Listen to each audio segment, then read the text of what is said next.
feels like we're going to experience a longer cycle as it takes more liquidity to make Bitcoin go to 400, 500 or even 500k or even higher. You should realize that by the fact that we are having MiCAR regulation in Europe and that Trump kicks in with a different regulation in the US is going to enable a large spread adoption. I think that there is a lot of upside still to be made, many cycles still to come, many opportunities still to come. And something that we should realize is that there is so much institutional interest into Bitcoin. Bitcoin just hit a major milestone, 100K. But what if the market could have gone even higher? In this video, Michael van de Poppe reveals how events like FTX in 2022 impacted the market and what the future holds for Bitcoin and altcoins. Are we about to see the peak in 2025, or is a longer cycle in store? Stay tuned to find out. First of all, the fact that we're currently at 100k is great, but I do believe that if FTX didn't happen in 2021 or 2022, but he was shorting Bitcoin in 2021, I think the previous cycle should have gone higher. In a sense of where are we? I think we're just in the middle of the Bitcoin cycle, in the middle of the Bitcoin bull cycle. We are at the start of the altcoin bull cycle. And the question is, are we going to peak next year? And that question relies on the thesis whether the 4-year cycle still stands or whether it's connected to liquidity and macroeconomics. I think that over time, given that we are currently in newer cycles which still has the impact of the halving, but you can actually see that the halving itself has a reduced impact on the moment itself. While on the other hand, we've got institutional investors through the ETF that need to rebalance their portfolio on completely different standards than a 4-year cycle. So for instance, if the yields are going to go up, it's very likely that they will sell off their ETH because they expect that less people will be in ETH for yields and are going to move towards government bonds. So a lot of different factors are taking place, and you need to take into account that there's a large group of people that were into the previous cycle that are going to take profits at the exact same time, predicting that the markets are going to peak at, let's say, September of 2025. So I think if you look at the current markets and where we are at,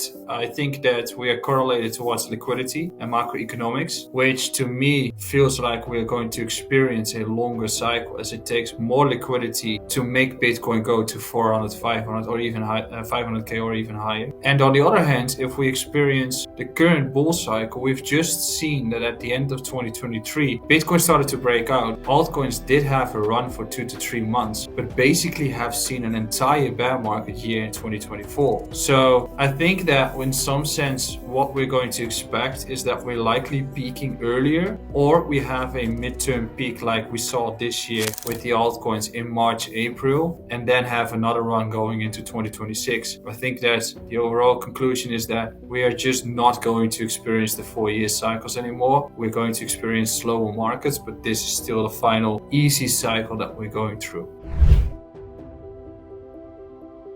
Yeah, so basically Bitcoin is created out of 2008 as a response to bad, I would say, performance from the banks. Then it's quite weird to be cheering the fact that we currently have the ability for institutional investors to jump into the market. However, it's quite if you do not allow those investors to come into the markets and to allow some sort of regulation to kick in, you will never get anywhere. So you need the actual product to make it more liquid, make it more substantial, that a big mass adoption can take place. You should realize that by the fact that we are having MiCAR regulation in Europe and that Trump kicks in with a different regulation in the US is going to enable a large spread adoption, but it's going to somehow kill innovation as well, as the entry barrier is substantially higher for parties to join the markets. And innovation comes out of a decentralized world where everybody can jump into and the best idea just wins after time. So I think in terms of adoption, it's going to be great. I think in terms of investors, you need to realize that if you are buying an ETF through BlackRock, it's scattered around a lot of participants there. Michael dives deep into the state of Bitcoin's market, suggesting that if it weren't for the FTX collapse in 2022, Bitcoin might have already hit new highs. He explains we're in the middle of the current Bitcoin bull cycle, with the altcoin bull cycle just beginning. He also shares his thoughts on the critical question, will we peak next year Or is the market more linked to liquidity and macroeconomic factors than the traditional 4-year cycle? The impact of institutional investors, especially through ETFs, is reshaping how markets behave. However, with the increased liquidity and shifting standards, the market could behave differently than in past cycles. Michael hints at the possibility of multiple peaks and cycles before we truly see Bitcoin reach new heights. Stay tuned, because he's about to explain why we might not hit our peak until 2026. You know, it's always hard to jump into an asset when it's still in a sort of bull cycle. So if you look at a chart right now, whether it's Bitcoin, whether it's Nvidia or stocks or equities or it's gold, everything is expensive at this point if you look at it from a US dollar perspective. But if you reverse that theory and you say, okay, well, I've got a certain inflation level of, let's say, 5 to 10% on a yearly basis, so I lose money, and they are going to inflate the M2 supply, or they are going to inflate the amount of money that's being created in the world, then maybe I don't want to have that asset because I lose value over time. And if you say, okay, well, maybe Bitcoin is going to correct substantially, what is the best strategy that I could do, knowing that Bitcoin has been doing 63% year on year as in terms of yields? The only thing you could do then, or make it easy for yourself, is to say, well, I'm going to read about Bitcoin, I'm going to get myself educated. My biggest portion of my portfolio is going to be Bitcoin and Ether. I'm just going to DCA while keeping my job and my regular life, because I'm not ready to go full-time into crypto, but I want to change my life and I want to increase my purchasing power. And we are in the final sort of years where it is easy for you, and crypto is one of those opportunities. So I think starting is the good,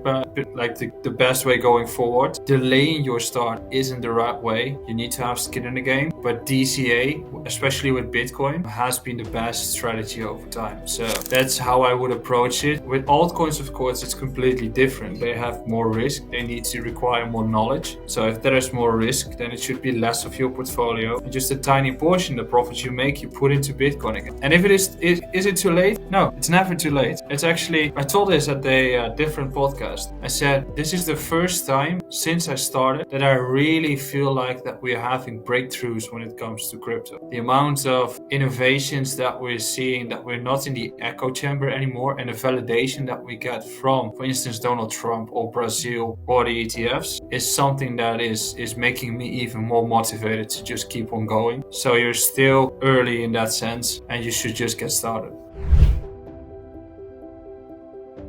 If you look at the market cap for Bitcoin, indeed, we are currently at like 3 trillion in total, and Bitcoin is like 2.1-ish, I guess. If you compare that to gold, it is still a tenfold to get there. While Bitcoin being so much more liquid than gold is, and there are some better cases than gold, but we're not going to discuss that. Then secondly, the fact that, for instance, Trump and those big companies are jumping into Bitcoin is a big validation. The reason why the US all of a sudden has turned on crypto and Bitcoin is because they see the rest of the world progressing with the adoption of crypto. I think Asia is leading big time when it comes to that, and also the Middle East is just taking some progressive steps there, so they can't fall behind, and that's the network effect of Bitcoin. So I think that is really good. And if you look at bubbles in terms of sizing, I think the previous .com bubble that we experienced, and I often reference to that this cycle was probably going to be a